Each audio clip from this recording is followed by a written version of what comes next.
You know, as parents, we all want to believe that we know what's best for our children. But what happens when what we believe is best is not? Well, that is what happened in Oregon. Sarah Mitchell gave birth to twins on March 5th, 2017 at home. The babies were almost 2 months premature. And when the newborns had trouble breathing, the parents chose to pray instead of seeking immediate medical attention. Both are members of the Followers of Christ Church, and that's a sect that rejects modern medicine. One of her daughters died 4 hours after birth, and on Monday, Sarah and her husband Travis Mitchell pleaded guilty to criminal negligent homicide.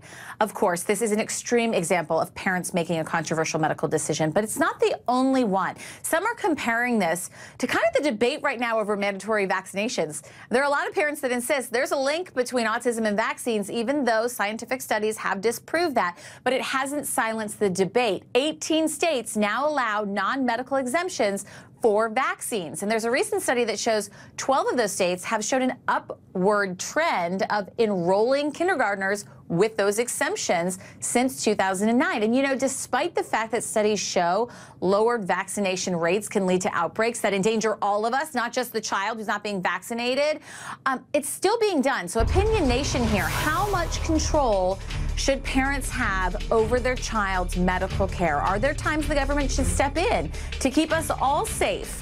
Let's talk about it. Daria Long-Gillespie, she is an emergency room doctor and clinical assistant professor at the University of Tennessee.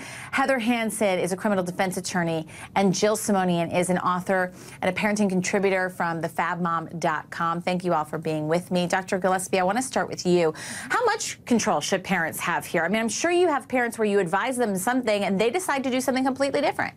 You're right, Lynn, and that happens in the ER. There are oftentimes that parents make decisions that aren't what I would necessarily make for my own child. Now, if those decisions are born out of them really wanting to do what's right for their child, usually that's considered within their own rights as parents. However, there's the line that the government draws, and there's precedent. The Supreme Court says that the right to religious freedom does not include putting your child's life in danger. So when that happens, the law really commands us to step in the best interest of the child.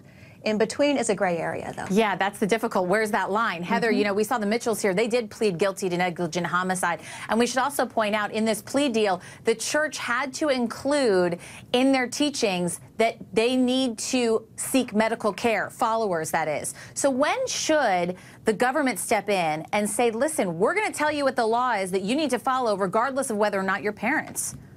You know, ultimately in most states, Lynn, it comes down to when the child is put at moral danger, like here. So most of the states say that parents can make medical decisions based on their religious beliefs as long as it doesn't put the children in danger of death or serious bodily harm. There are about 6 states, it's hard to tell exactly what the statutes are, that say that there is a religious exemption even when it puts the children in harm. And you see situations where followers of this same sect in other states like Oregon and Virginia actually are not prosecuted because there is this immunity. So the courts are trying to balance religious freedoms with children's health, and that's not as easy a balance as we might think. And, you know, Jill, I just want to get your take as a parent.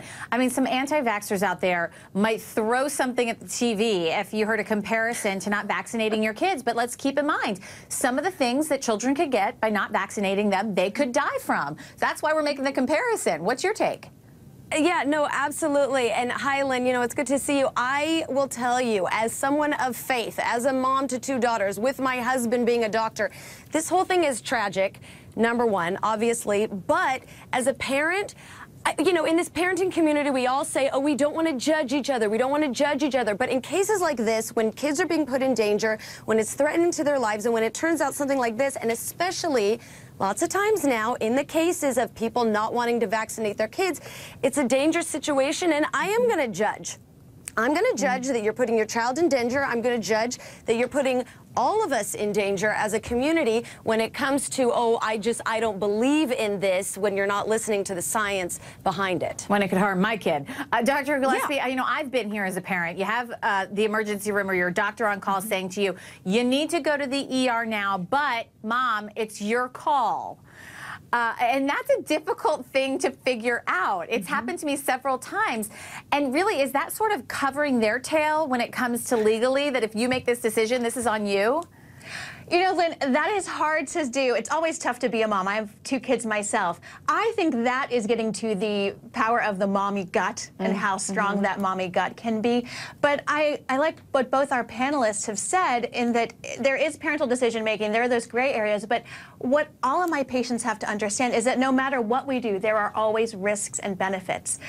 You know, for the vaccination, again, we're not talking parenting styles. We're not talking if you want to do cry it out or attachment theory here. We're talking about things that really can affect your child's health. And I was talking to a colleague of mine the other day who had seen a child that was not vaccinated, but as a result at the age of 3 was at risk and needed potentially a spinal tap for meningitis that they wouldn't have been at risk for had they been vaccinated. So that's where all this risk and benefit comes into balance. And I saw someone just tweeted here an opinion. Well, maybe there should be a law requiring vaccinations. I mean, it's kind of interesting because that doesn't go to the religious belief, because there are non-medical exemptions that are out there. But when it comes to parents saying, listen, it's my belief, I don't think I should have to do this, do laws need to change here, Heather?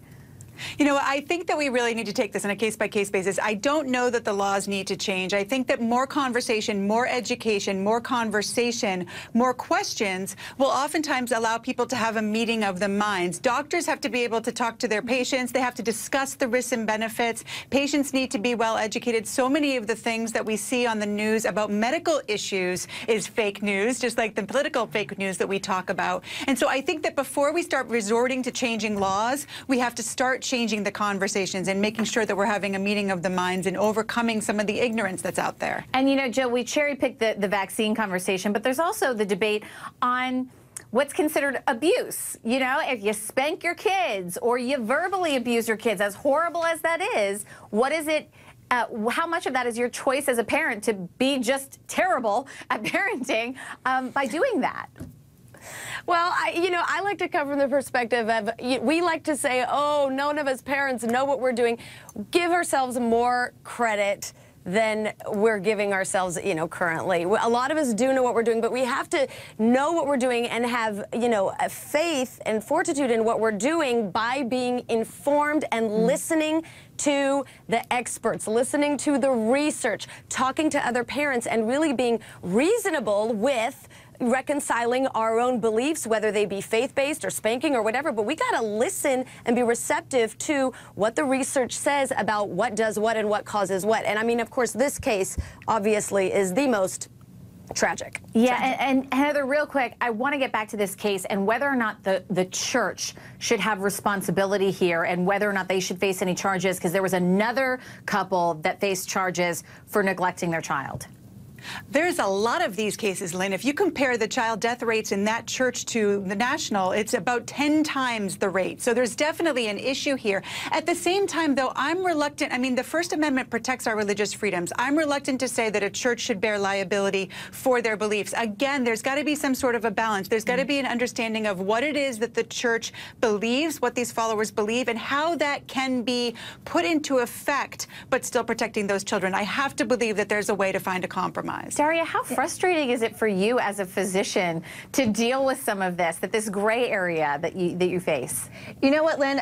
I always try to come at it for most of these cases, especially in the gray areas, from the perspective of often we're moms. We have that in common. And the one thing we have in common is that our motivation is our child's health. So we have that in common. So I may disagree with the decision they're making about that, but I can't make a judgment on their motivation. So if we come from that, then we're not attacking each other.